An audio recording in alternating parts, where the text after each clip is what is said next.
es esto, pa?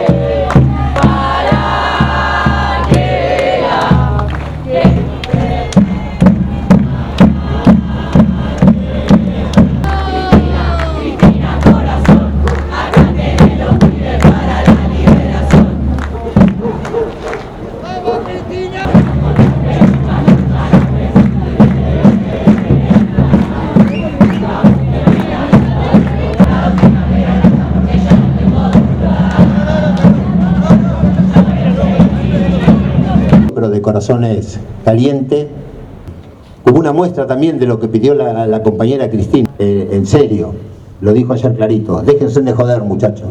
Así que lo que queremos hacer acá